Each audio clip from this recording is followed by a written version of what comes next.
Hola queridos estudiantes, soy su profesora Flormira Padilla Cadenas. Vamos a continuar con nuestro trabajo de esta semana.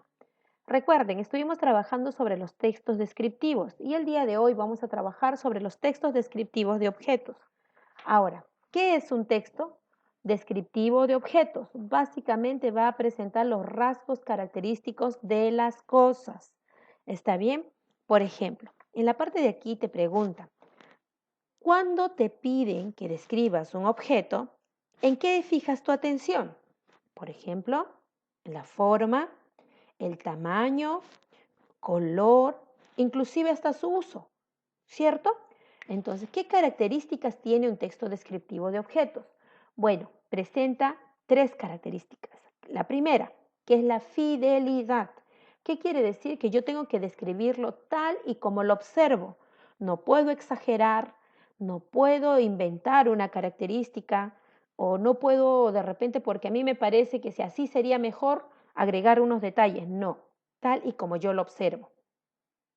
Presentación ordenada de los elementos. Yo tengo que centrarme cómo voy a describir, de repente de abajo hacia arriba, de lo general a lo particular o de lo particular a lo general. De repente empezaré por el uso, luego iré por la forma, por el tamaño y todo lo demás. ¿Está bien? Tiene un orden. No puedo combinar las cosas. Y lo último, que es el carácter atemporal. ¿Qué quiere decir? Que describe un objeto en el preciso instante en que lo observas. Lo que pase después del momento en que tú lo observaste ya no es parte de la descripción. Por ejemplo, yo te pido que me describas de repente la sala de tu casa en este preciso momento. Entonces tú me dirás, y vamos a describir, por ejemplo, dentro de la sala de tu casa tu aparador. Entonces empiezas, mi aparador es negro, grande, aproximadamente de 3 metros, tiene de madera, color negro, y empiezas a describir, ¿cierto? Pero de repente pasó una hora y tu papá compró otro aparador, sacó ese viejo y puso otro nuevo.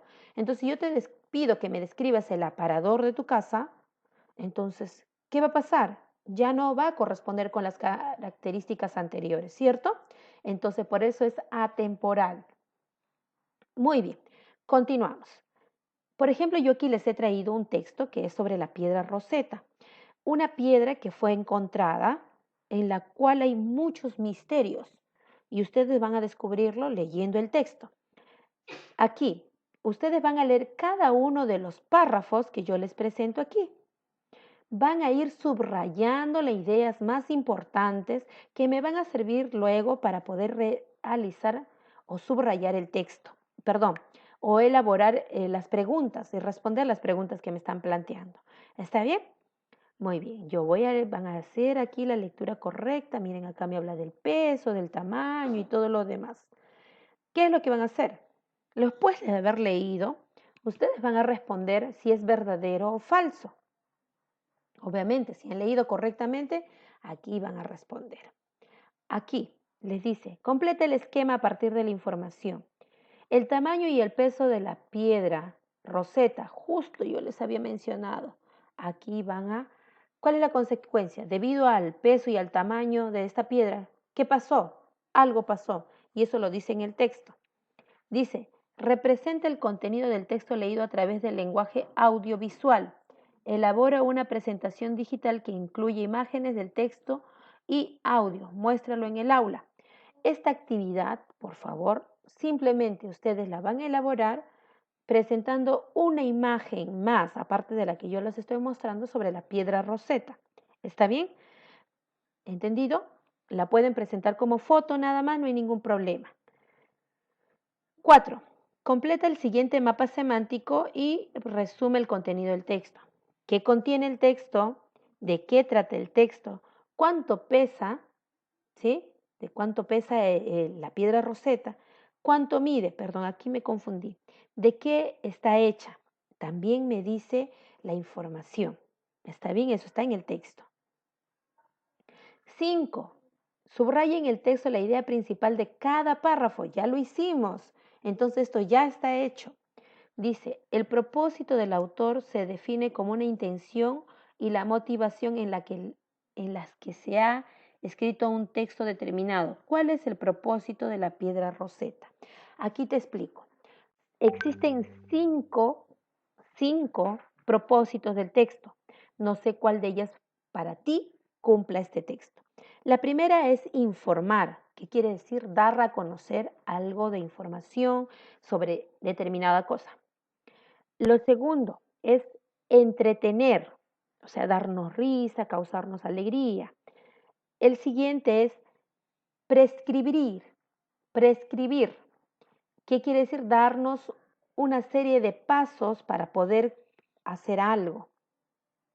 Lo siguiente es básicamente argumentar, o sea, darnos ideas para defender algo. ¿Está bien? Y el último que es crear, o sea, un poema. No sé si cuál de ellos creen ustedes que es el propósito que está cumpliendo este texto. ¿Está bien? Recuerden, 5. Informar, prescribir, argumentar, ¿qué más? Entretener y crear. Y crear es poesía. Ahora, fíjense, ¿cuál de ellos cumple esta información, este texto? Contesta las siguientes preguntas y fundamenta tu respuesta. ¿Qué opinas del propósito del texto leído? ¿Consideras que ha cumplido su propósito? ¿Por qué? Si tú me dices que el propósito del texto es, por ejemplo, entretener, ¿crees que sí cumplió esa función de entretener? ¿Me alegró, me reí con la noticia, con la información que presentó? Tú dirás ahí, sí, no, ¿por qué? La piedra de Rosette tuvo el importante valor de ser la pieza clave para descifrar el lenguaje de los jeroglíficos. ¿Cuál es su valor actual? Por ejemplo, los objetos van cambiando de valor según los años.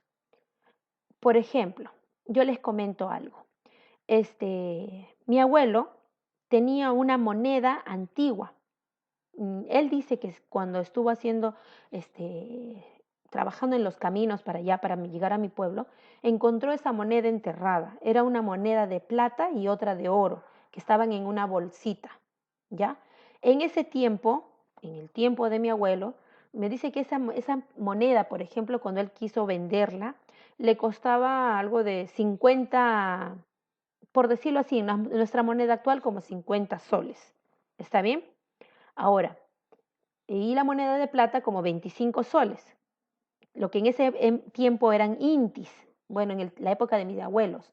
Pero miren, esas dos moneditas en la actualidad que las posee por parte de la familia de mi mamá, por ejemplo, esas dos monedas, la de oro y la de plata, ahora ya no tienen ese mismo valor, porque ahora son históricos. Y los coleccionistas, por ejemplo, pagan miles de soles por ese dinero, por esas monedas, porque se coleccionan.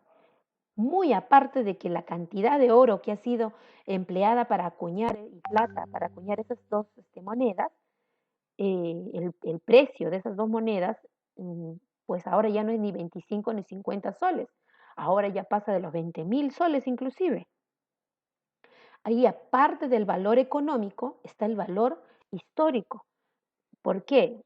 Se investiga de a qué época perteneció, posiblemente cómo haya llegado a ese lugar donde se le encontró y todo lo demás. Entonces ya no solamente tiene un valor económico, sino también un valor histórico, un legado histórico. Entonces a ti te preguntan ahora, ¿tú crees que la piedra rosé sigue teniendo ese valor de simplemente servir como un abecedario para descifrar o ha adquirido otro valor con el paso de los tiempos? ¿Está bien? Eso lo tienes que responder tú. Ah, y muy bien. Y luego queda la tarea para ustedes. Tú me vas a describir un objeto que a ti más te guste, de repente. Pero profesora, a mí me gusta, por ejemplo, mi taza. Entonces describiré mi taza redonda, circular y de color blanco y ya. No, descríbelo de tal manera que yo cuando lea tu texto, yo me pueda imaginar tu taza, de qué color es, de qué manera, de qué tamaño. De repente no es blanco, es color beige, tirando para crema, no lo sé. Descríbelo de tal forma que a mí me llame la atención leer tu texto. ¿Está bien? Muy bien, chicos. Esta es la sesión del día de hoy. Hemos trabajado básicamente con la descripción de textos, básicamente descriptivos de objetos. Muy bien. Hasta luego.